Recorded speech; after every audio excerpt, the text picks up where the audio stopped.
Tahukah Bunda, terdapat beberapa perubahan dalam rongga mulut selama kehamilan. Apa saja itu? Bagaimana dampaknya? Mari kita lihat. Faktanya, menurut Riskesdas Kementerian Kesehatan tahun 2013, pada ibu hamil ditemukan 25,9% masalah kesehatan gigi dan mulut, dan 53,7% gigi berlubang.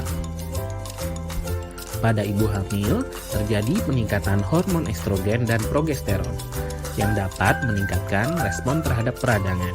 Selain itu, apabila sisa makanan dan plak tidak dibersihkan, kedua hal tersebut dapat menyebabkan terjadinya radang gusi atau gingivitis. Gingivitis adalah kondisi di mana gusi mudah bengkak dan juga berdarah. Umumnya terjadi pada akhir trimester pertama kehamilan dan memuncak pada trimester ketiga. Ibu hamil dengan riwayat radang gusi akan lebih rentan mengalami hal ini.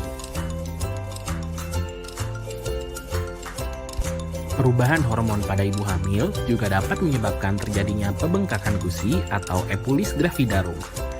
0,2-5% ibu hamil mengalami kondisi ini. Umumnya, epulis akan berkembang pesat seiring dengan peningkatan hormon dan akan mengecil dan kembali normal setelah kehamilan. Perubahan hormon juga dapat menyebabkan terjadinya kegoyangan gigi.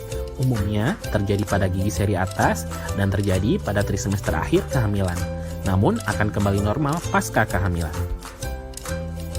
Faktanya, ibu hamil yang mengalami penyakit periodontal beresiko 3-5 kali lebih besar untuk melahirkan bayi prematur dan berat badan bayi lahir rendah. Ibu hamil sangat rentan mengalami gusi berdarah. Apabila kebersihan rongga mulut tidak dijaga, dapat menyebabkan terjadinya infeksi gusi dan jaringan penyangga gigi. Hal ini dapat menyebabkan hormon prostaglandin meningkat. Lalu, apa itu hormon prostaglandin? Hormon prostaglandin adalah hormon yang memiliki fungsi mematangkan serviks, menebalkan struktur membran rahim, dan juga kontraksi dinding rahim. Bila hal ini terjadi, maka akan meningkatkan resiko bayi lahir prematur dan berat bayi lahir rendah. Peradangan gusi juga dapat menyebabkan terjadinya preeklamsia. Preeklamsia adalah kondisi di mana terjadinya peningkatan tekanan darah yang disertai dengan adanya protein dalam urin. Umumnya, hal ini terjadi setelah kehamilan 2 minggu. Pada kondisi ini, terjadi peningkatan tekanan darah ibu, peningkatan protein dalam urin, pembengkakan pada tangan dan kaki, dan kenaikan berat badan lebih dari 2 pound per minggu. Jika tidak segera ditangani, dapat menyebabkan terjadinya eklamsia yang mengancam nyawa ibu dan janin. Lalu, bagaimana cara menjaga kesehatan gigi dan mulut selama kehamilan?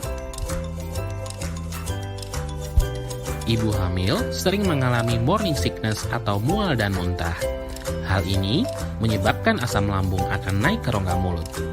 Kondisi rongga mulut yang netral akan berubah menjadi asam.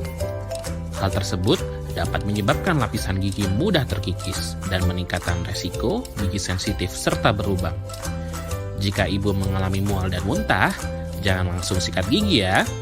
Kumur dengan 1 gelas air yang dicampur dengan 1 sendok teh baking soda. Hal ini berfungsi untuk menetralkan kondisi di rongga mulut ibu.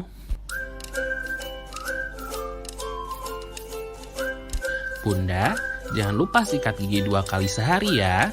Pagi hari 30 menit setelah sarapan dan malam hari sebelum tidur. Tentunya dengan cara sikat gigi yang benar ya. Caranya, arahkan bulu sikat 45 derajat mengarah ke gusi dan gigi. Untuk rahang atas, sikat searah dari atas ke bawah. Lakukan gerakan penyikatan kurang lebih 20 kali pada tiap posisi. Untuk rahang bawah, lakukan gerakan sebaliknya dari bawah ke atas dengan searah. Untuk bagian dalam gigi, lakukan gerakan mencungkil searah. Untuk bagian mahkota gigi, lakukan gerakan searah dari belakang ke arah depan. Dan akhiri dengan menyikat lidah 2 kali, lalu berkumur. Pakai alat bantu apabila terdapat sisa makanan yang susah dibersihkan, seperti dental floss atau benang gigi, sikat interdental, dan sikat lidah. Dan yang tak kalah penting, jangan lupa asupan yang bergizi untuk kesehatan ibu dan janin. Penuhi kebutuhan buah-buahan, sayuran, protein, olahan susu, dan air putih minimal 8 gelas sehari. Jangan lupa lakukan pemeriksaan kesehatan gigi dan mulut di awal kehamilan dan secara berkala setiap 6 bulan sekali ya. Jika Bunda mengalami keluhan gigi dan mulut selama kehamilan, periksakan ke dokter gigi ya, agar diberikan perawatan dan pengobatan yang tepat. Masa kehamilan teraman untuk tindakan perawatan gigi adalah di trimester kedua. Terima kasih Bunda telah menyaksikan video ini. Semoga Bunda dan janin di kandungan selalu dalam kondisi sehat. Semoga bermanfaat.